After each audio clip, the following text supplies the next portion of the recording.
இலக்கிய நேயர்களுக்கு வணக்கம். நம்ம இலக்கிய சீரியல்ல இன்னைக்கு என்ன சுவாரஸ்யமா பார்க்க போறோம்னா, இந்த எஸ்எஸ்கேவோட அங்கீகாரத்தையும், இந்த தாட்சாயிணியோட சுயரூபத்தையும் ஒட்டுமொத்தமா அடக்கணும்னு எதிர்பார்க்குறவங்க, மறக்காம இந்த வீடியோக்கு லைக் பண்ணுங்க. நம்ம ரேவதிக்கு பண்ண துரோகத்துக்கும், நம்ம கௌதம் இலக்கியாவ அவமானப்படுத்துனதுக்கும் சரியான பதிலடியா இந்த எஸ்எஸ்கேவ பழிவாங்கியே தீரணும்னு, இப்ப இந்த எஸ்எஸ்கேவுக்கு பண்ண துரோகத்த தாட்சாயணிக்கு தெரியப்படுத்த போறாங்க.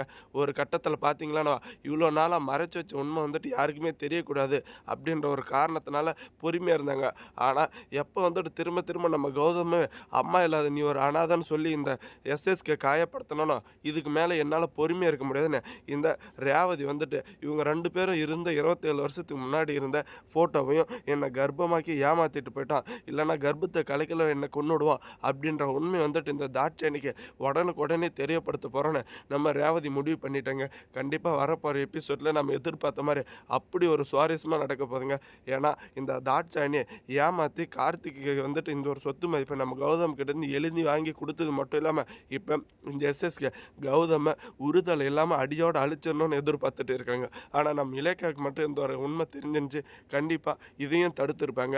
ஏன்னா, 3 பேர் உயிர காப்பாத்துறேன், இல்ல நீங்க வந்துட்டு எந்த ஒரு பிரச்சனையிலும் சிக்கக்கூடாது. அதனால நான் எப்படிப்பட்ட பிரச்சனை வந்தாலும் தடுப்பேன்னு, இந்த ஒரு உண்மைய இப்பவே வந்துட்டு வெளிப்படுத்தாம தடுத்து நிப்பாட்டியிருப்பாங்க. ஒரு வழியா இந்த தாட்சாயணிக்கு இந்த ஒரு உண்மைய வந்துட்டு நம்ம எஸ்எஸ்கேவோட சுயரூபத்தையும், இவனுடைய கேவலமான இந்த ஒரு எண்ணத்தையும் தெரியப்படுத்திட்டாங்க. ஆனா, இப்படியே வந்துட்டு விட்டாலும், இந்த எஸ்எஸ்கே தப்பு அப்படின்ற ஒரு நோக்கத்தில கௌதம்க்கு இந்த ஒரு உண்மை தெரிய தேவல. ஆனா, தாக்ஷாயணிக்கு தெரிஞ்சிருச்சுல்ல, தாக்ஷாயணி இவன வந்துட்டு வெட்டி கொல்லட்டும், இல்லன்னா ஜெயில்ல கூட போட்டுட்டும். அத பத்தி வந்துட்டு எனக்கு எந்த ஒரு கவலையும் இல்ல. ஆனா இருந்தாலும், எப்படியாச்சும் இவளுடைய ஒட்டுமொத்த சுயரூபத்தையும் அழிச்சாச்சு. இதுக்கு மேல கண்டிப்பா வாழ்நாள்ல இவன் வந்துட்டு கௌதம் பக்கம் வரமாட்டான் அப்படின்ற ஒரு நம்பிக்கை வந்துட்டு கிடைச்சிருச்சுங்க.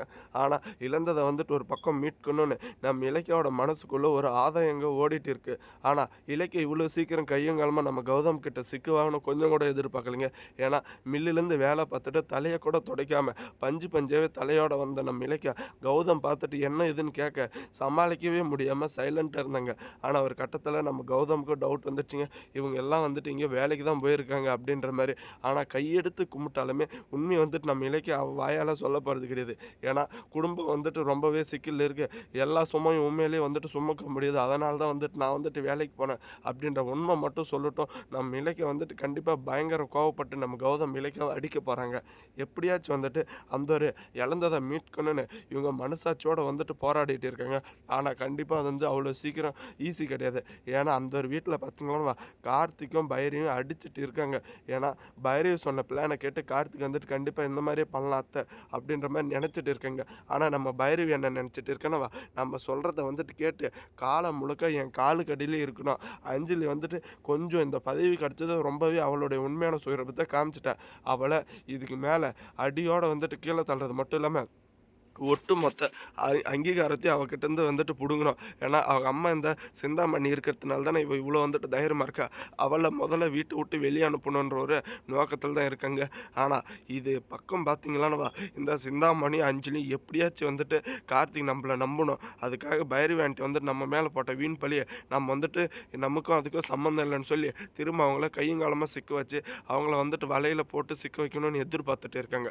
ஆனா, கண்டிப்பா பார்த்தீங்கன்னா, நம்ம கௌதமோ இவ்வளோ சீக்கிரம் வந்துட்டு விட போகிறது கிடையாதுங்க. ஏன்னா திரும்ப இந்த எஸ்எஸ்கே வந்துட்டு பார்த்தோன்னா அடித்து எல்லா உண்மையுமே நொறுக்க போகிறாங்க. அதங்காட்டி வந்துட்டு இந்த எஸ்எஸ்கே உயிரோடு இருக்கிறதே ரொம்ப ரேருங்க.